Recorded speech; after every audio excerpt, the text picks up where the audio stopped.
नमस्ते। आप सबको गणेश चतुर्थी की बहुत बहुत शुभकामनाएं। बधाई हो, बधाई हो, बधाई हो। आज हम देखते हैं कि ये जो देश है, त्योहारों से भरा देश है। हर दिन हर रोज कोई ना कोई त्योहार मनाया जाता है। उसी प्रकार ये यहाँ पर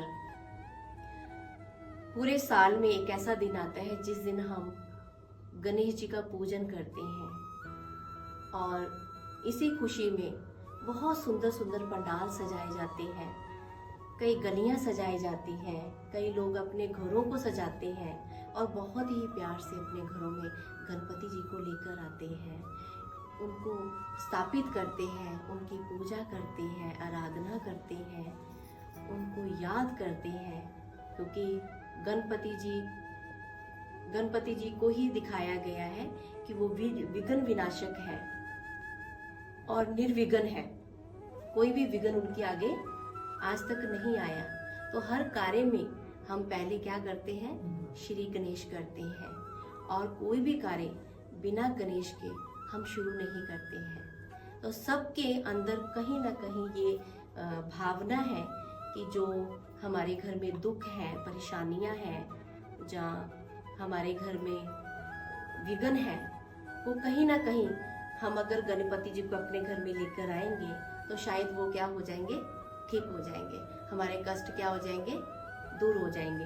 क्योंकि देखा गया है कि आज कोई भी हम चीज लेकर आते हैं घर में, तो अगर कोई भी शुभ कार्य करते हैं तो पहले हम क्या करते हैं? गणपति जी को याद करते हैं। कोई गाड़ी लेकर आता है तो पहले उसके ऊपर क्या बनाई जाती है?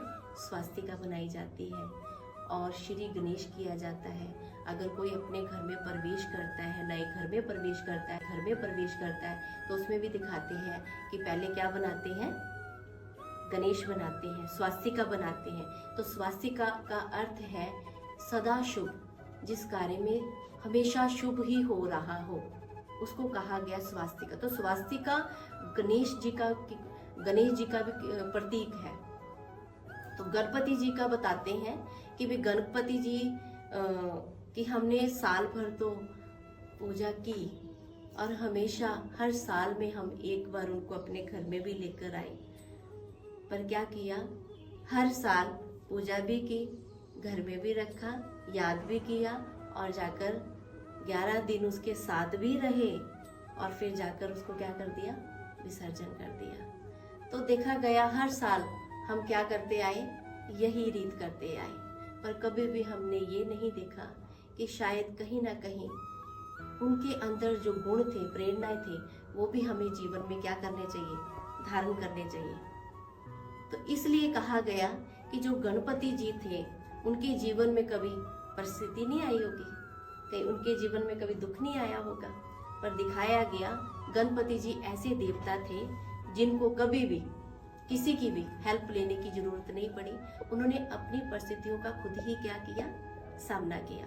शास्त्रों में एक कहानी आती है, दिखाते हैं कि जब वेद व्यास जी ने महाभारत का ग्रंथ लिखना था, उन्होंने ये ड्यूटी किसको दी थी? गणेश जी को दी थी। तो जब गणेश जी को जब ये ड्यूटी दी तो बात हुई कि भाई वेद व्यास जी ने बोला कि मैं बोलूंगा और आपने क्या करना है? लिखना है। पर आपने रुकना नहीं है, क्योंकि इतना बड़ा ग्रंथ था, इतना बड़ा कार्य था, तो बिना गणेश के कोई भी इस कार्य को पूरा नहीं कर सकते थे। तो इसीलिए गणेश जी के दिमाग में ये बात पड़ गई, क्योंकि उनका सिर दिखाया है हाथी वाला, तो विशाल बुद्धि दिखाई है। तो उनके दिमाग में ये बात थी कि मुझे कहीं पर भी रुकना नहीं है, क्योंकि गणेश जी के अंदर वो वैल्यूज थी कि संपन्न करने के बाद ही वो दूसरा कार्य शुरू करते थे।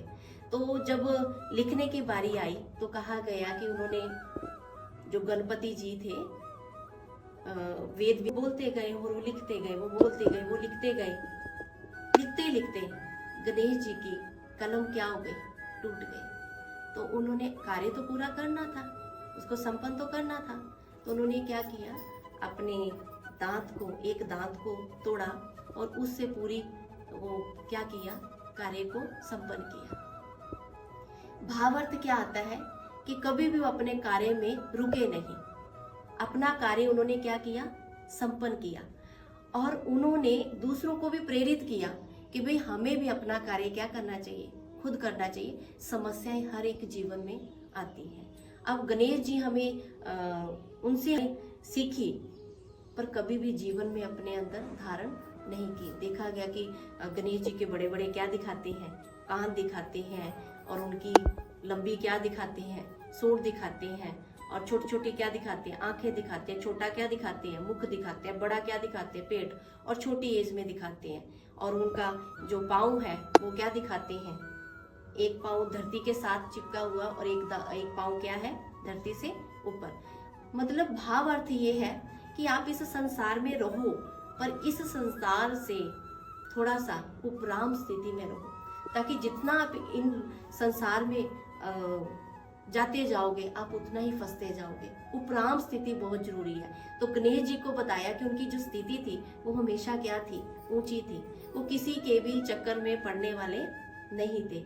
और जो सूंड की निशानी दिखाई है और जो कान दिखाए हैं, कान मतलब हर कुछ सुनना है तो कान खोल कर सुनो। कि गणपति जी के अंदर गुण तो बहुत थे, वैल्यूज तो बहुत थी, पर अगर हम उनकी कुछ वैल्यूज को अपने जीवन में धारण करते हैं तो शायद हम भी अपनी हर परिस्थिति का सामना खुद कर सकते हैं, हर परिस्थिति को खुद सॉल्व कर सकते हैं, हम खुद अपने विघ्न विनाशक कर सकते हैं। इसलिए कहा गया घर घर गणपति आना मतलब आज के समय पे हर व्यक्ति को उनके गुणों को अपने अंदर धारण करना।